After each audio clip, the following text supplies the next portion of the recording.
انتظار کے دورے خزاں گئے دن آئے بہار کے، آ جاؤ ختم ہو گئے دن انتظار کے، دورے خزاں گئے دن آئے بہار کے، رنگ و نشان بزم دو عالم پہ چھا گیا، جس گھڑی کا انتظار تھا وہ وقت بھی آ جا گیا۔ حضرت مولانا واصف صاحب مظاہر۔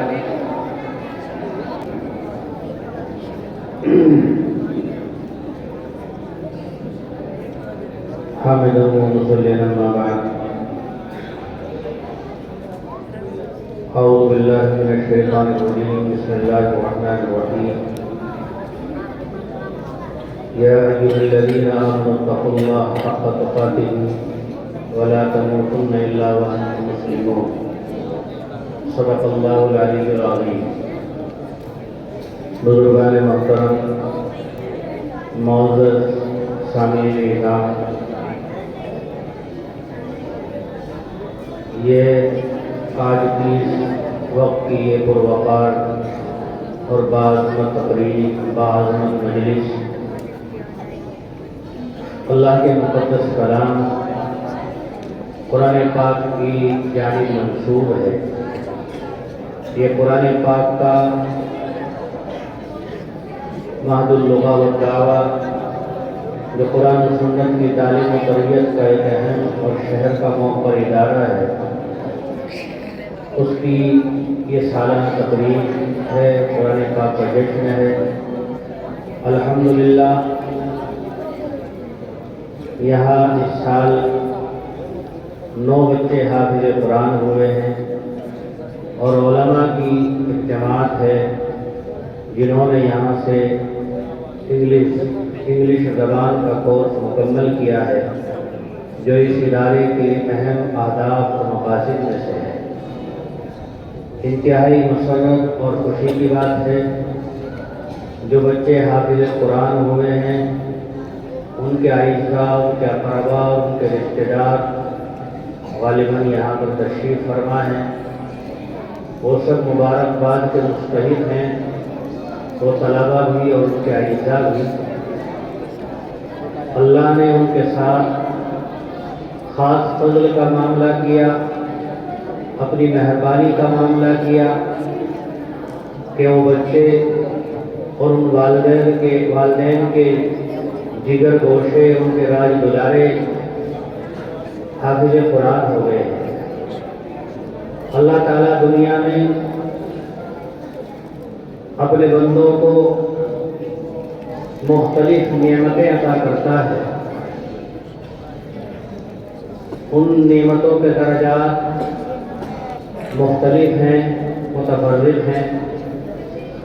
بعض نعمتیں وہ ہیں کہ جو انسان کے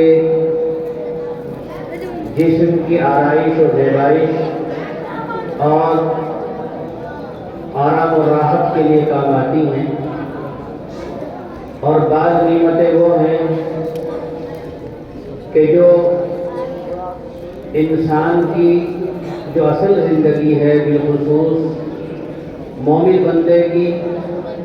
جس کا آخرت پر یقین ہے اور جسے اس بات کا یقین ہے کہ یہ دنیا فانی ہے، ہم سے پہلے بڑے بڑے لوگ چلے گئے جن کا شہرہ تھا، اب اپنے وقت میں ان کا تنقرات تھا، ان کا چرچا تھا، ان کا توتی بولتا تھا، اور ان کی سطوت و جبروت کے نغمے گنگنائے جاتے تھے، لیکن وہ سب چلے گئے تو کل ہمیں بھی جانا ہے۔ اپنے وقت پر وقت متعین ہے اللہ کی طرف سے،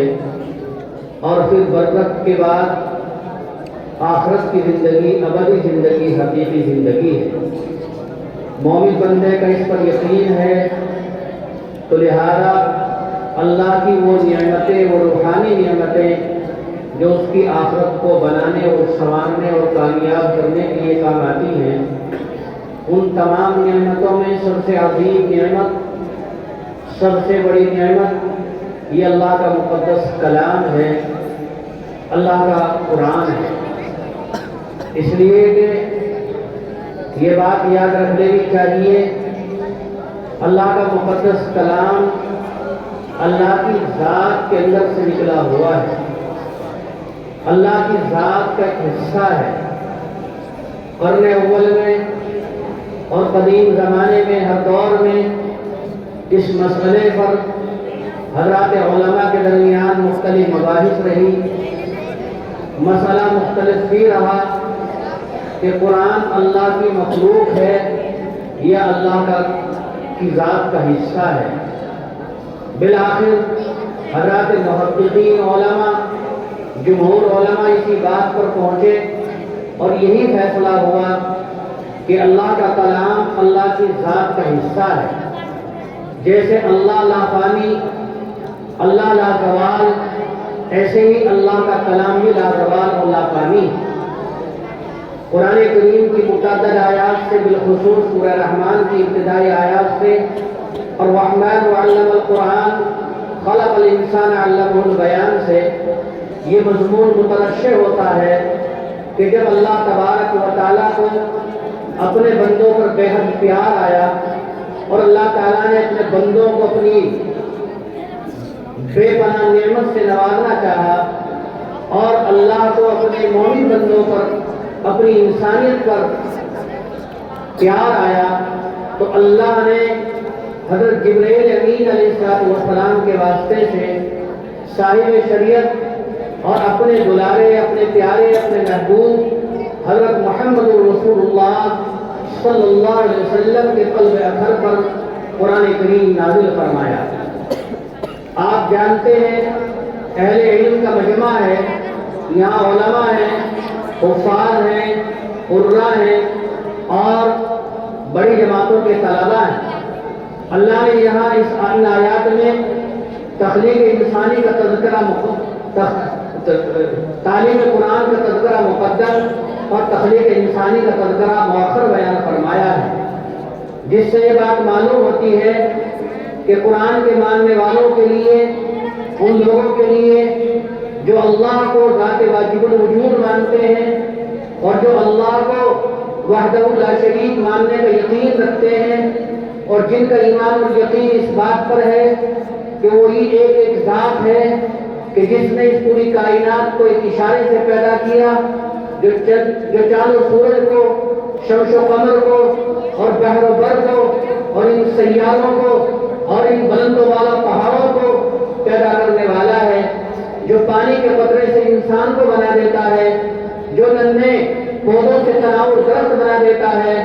اور جو اسی مٹی سے جو پھل پھول پیدا کرتا ہے، وہی ذات ہے جو دنیا کی بھی مالک ہے اور آخرت کی بھی مالک ہے۔ تو اس ذات نے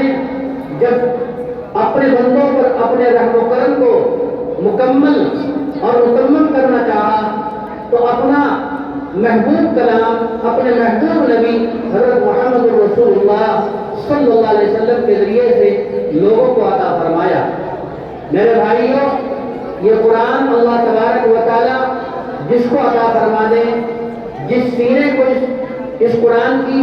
آماجگہ بنا دے اور جس سینے میں اس قرآن پاک کو محفوظ فرما دے،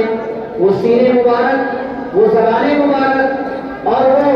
وہ گھرانے مبارک ہیں کہ جن گھرانوں میں حفاظ قرآن ہوتے ہیں، جن گھرانوں میں قرآن کریم کی تلاوت کی آوازوں کے نغمے گائے جاتے ہیں اور تلاوت کلام ربانی کی آوازیں آتی ہیں، وہ گھر مبارک، وہ محلے مبارک، نہیں تو آپ ہی کے اسی دیار میں اور آپ ہی کے اسی ہندوستان میں ایسے علاقے بھی مل جائیں گے کہ جہاں قرآن کریم کی تلاوت کی آوازوں کو لوگ ترستے ہیں، قرآن کریم کے نسخوں کو دیکھنے کے لیے ترستے ہیں اور انہیں صحیح کلمہ بھی یاد نہیں ہے اور انہیں اپنے نبی صلی اللہ علیہ وسلم کے بارے میں کچھ بھی معلومات نہیں ہے۔ تو لہذا جو بچے حافظ قرآن ہوئے، اللہ تبارک و تعالیٰ نے ان کے ساتھ اپنے خاص فضل و کرم کا معاملہ فرمایا۔ اللہ نے ان کے اوپر اپنی خاص نظر کرم فرمائی، اس لیے کہ دنیا میں بے شمار لوگوں کے پاس بڑی بڑی نعمتیں ہیں، ایسے لوگ ہیں، ایسے صاحب ثروت ہیں مسلمانوں میں جو اکیلا آدمی پورا مدرسہ چلا سکتا ہے، پورا مدرسہ بنوا سکتا ہے، پورے دارالمعلوم کا خرچ اکیلا ایک آدمی دے سکتا ہے۔ لیکن ہمیں یاد پڑتا ہے ایک مرتبہ مان اسلامی کی اسی طرح کی موقع تقریب میں، ختم کلام اللہ کی تقریب میں، جامع مدارس کے ثابت نام اعلیٰ حضرت مولانا سید سلمان صاحب نارم ملائلوم نور اللہ مرقدہ نے بڑے جوش اور کنکنت کے ساتھ فرمایا تھا کہ بڑے بڑے شوق اور بڑے بڑے مالدار بڑے بڑے شیخ صاحبان ہیں کہ جو پورے مدرسے کا خرچ دے سکتے ہیں، پورے مدرسے میں پڑھنے والے سارے بچوں کی کفالت کر سکتے ہیں، لیکن اس پیسے کے بلبوتے پر، مال کے بلبوتے پر اور اپنی سمجھ کے بلبوتے پر اپنے پوتے کو، اپنے بیٹے کو، اپنے نواسے کو، اپنے گھر کے بچے کو حافظ قرآن بنانے پر قادر نہیں ہے۔ ان مدارس میں وہ اساتذہ جو دوسروں کے بچوں کو پڑھاتے ہیں، بسا اوقات ان کے بچے محروم رہ جاتے ہیں۔ اس لیے کہ اس سے بات معلوم ہوتی ہے کہ جب اللہ تبارک و تعالیٰ کسی پر خاص فضل کی نظر فرماتے ہیں تبھی کسی کا بچہ حافظ قرآن ہوتا ہے۔ ایک مرتبہ ہمارے حضرت العلام شیخ مولانا محمد یونس صاحب نور اللہ مرقدہ کی خدمت میں ایک عالم نے یہ سوال کیا کہ حضرت بچوں کو قرآن پاک کی تعلیم سے جوڑنے کا کیا طریقہ ہے، رغبت دلانے کا کیا طریقہ ہے، جب جلدی بچے حافظ ہو جائیں اور جلدی بچے عالم بن جائیں؟ تو حضرت نے بڑے عجیب انداز میں فرمایا کوئی خاص طریقہ نہیں ہے سوائے فضل خداوندی کے، اور فرمایا اگر کوئی طریقہ ہوتا تو صرف مدرسے والوں کے بچے، علماء کے بچے پڑھتے، رکشہ چلانے والوں کے اور مزدوروں کے بچے محروم رہ جاتے۔ میرے بھائیوں، ہم دیکھتے ہیں کہ ایک بچے حافظ قرآن ہوئے اور دوسرے مدارس میں اس وقت جو ایک سلسلہ چل رہا ہے دستار فضیلت کا اور تقریر ختم کلام اللہ کا، ان حافظ ہونے والے بچوں میں اکثر بچے وہ ہیں کہ جن کے والد کوئی رکشہ چلاتا ہے، کوئی مزدوری کرتا ہے، کوئی بازار میں مارکیٹ میں لکڑی چھیلتا ہے اور کوئی معمولی گاڑی مٹی کی مزدوری کرتا ہے، اور بڑے بڑے شیخ صاحبان، بڑے بڑے صاحب ثروتوں کے بچے محروم رہ جاتے ہیں۔ معلوم یہ ہوا کہ اللہ تبارک و تعالیٰ جس کے ساتھ خاص فضل کا معاملہ فرماتے ہیں، اللہ تعالیٰ اسی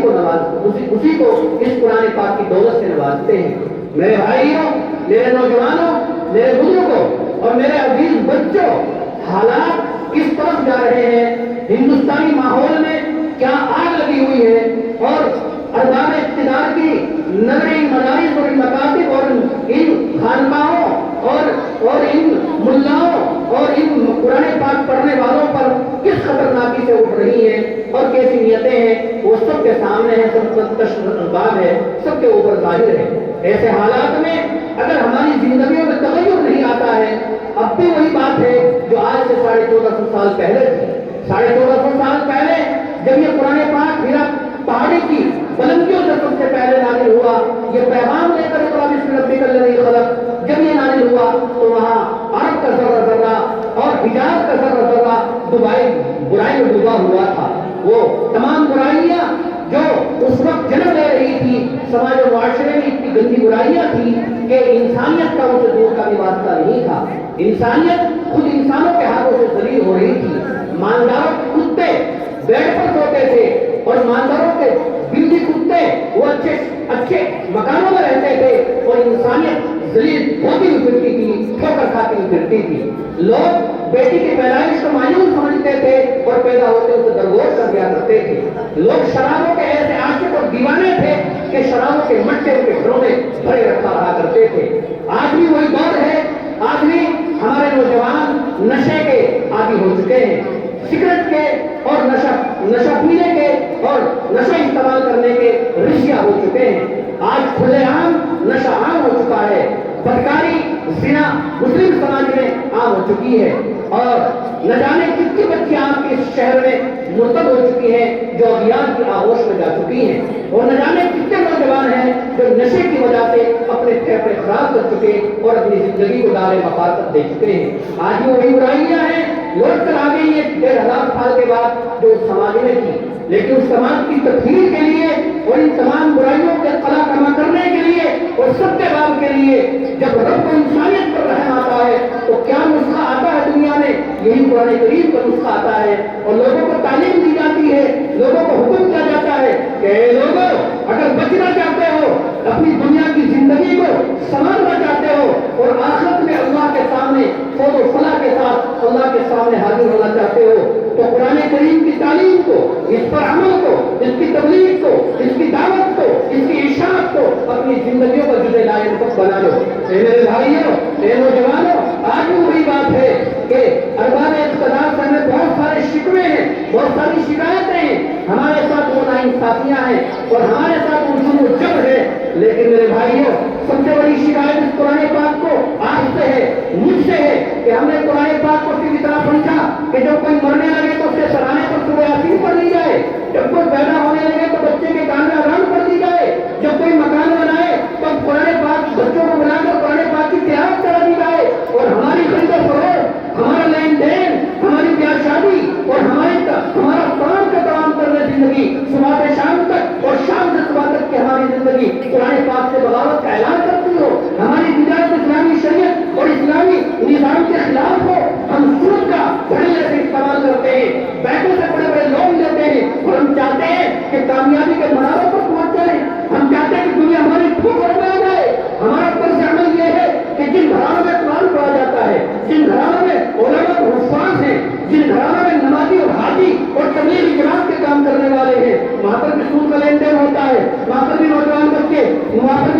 بچے نشے کا استعمال کرتے ہیں، وہاں پر بھی موبائل کا گندا استعمال ہوتا ہے، وہاں پر بھی موبائل کا ناجائز استعمال ہوتا ہے۔ تو میرے بھائیوں آج بھی وہی بات ہے کہ اگر آج سے ہم بچنا چاہتے ہیں، اپنے سماج کو، اپنے معاشرے کو بچانا چاہتے ہیں اور خدا ہم رحم کریں اپنی اس آنے والی نسل پر، اس آنے والی نسل کو اگر الحاد اور لادینیت اور جہلیت سے بچانا چاہتے ہیں تو قرآن پاک سے جڑ جاؤ، قرآن پاک کے دروازے پر آ جاؤ، قرآن پاک کے دربار میں حقیقی طور پر آ جاؤ۔ اور جب کوئی قرآن پاک کے دروازے پر آتا ہے، قرآن پاک کی چوکھٹ پر آتا ہے، آپ نے نہیں سنا کہ حضرت عمر بن خطاب رضی اللہ تعالیٰ جو ایسے جلیلوں پر آدمی تھے کہ ایمان لانے سے پہلے ان کی سطح سے جبروت کا یہ عالم تھا کہ مکے کی گلیوں کو گزرتے تھے تو لوگ تھر تھر کانپتے تھے، بچے لوگ عورتیں تھے دروازوں کو بند کر دیا کرتی تھی، لیکن جب قرآن پاک کے دروازے پر آتے ہیں، قرآن پاک کے آستانے پر آتے ہیں، وہ ساری انعام، وہ ساری نفرت، وہ ساری بڑائی اور وہ سارا کبر و غرور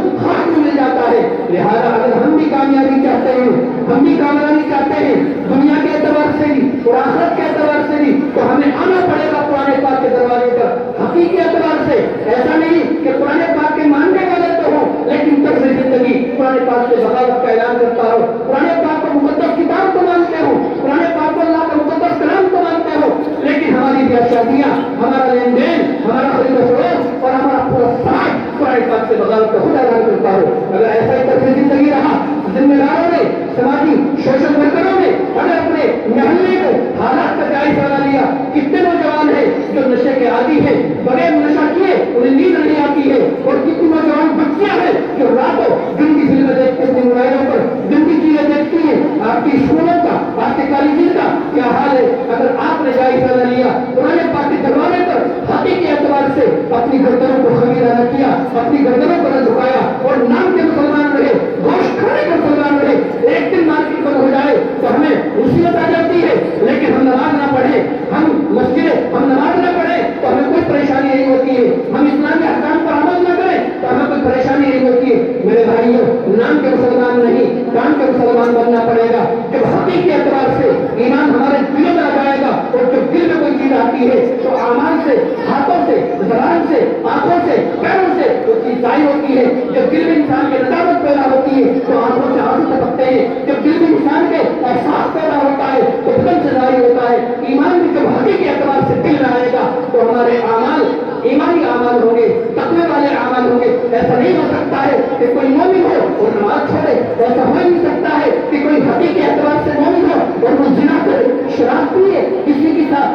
طرف بدکاری کی نگاہ ڈالے، ایسا ہو ہی نہیں سکتا ہے۔ معلوم یہ ہوا حقیقی اعتبار سے ایمان ابھی ہمارے دلوں میں نہیں آیا ہے۔ خدا کرے اللہ تبارک و تعالیٰ ان تمام ہمارے سماج و معاشرے سے ان تمام برائیوں کو سدگار فرما دے اور ہمیں اسلام کی سربلندی اور اسلام کی ترقی اور اسلام کی تبلیغ و ارشاد کے لیے اللہ تعالیٰ کو قبول فرما دے، اور ہم توجہ کریں اپنے نوجوانوں پر، اپنے آنے والی نسلوں پر، ہم قدر کریں اس اللہ کے کلام کی، اور ہم اپنے سماج میں، اپنے معاشرے میں، اپنی زندگیوں میں، اپنے طرز زندگی میں، اپنے کاروباری زندگی میں قرآن پاک کی بالادستی اور قرآن پاک کی حاکمیت کا ہم بول بالا کریں۔ اللہ اس کے لیے ہم کو قبول فرمائے۔ وآخر دعوانا الحمدللہ رب العالمین۔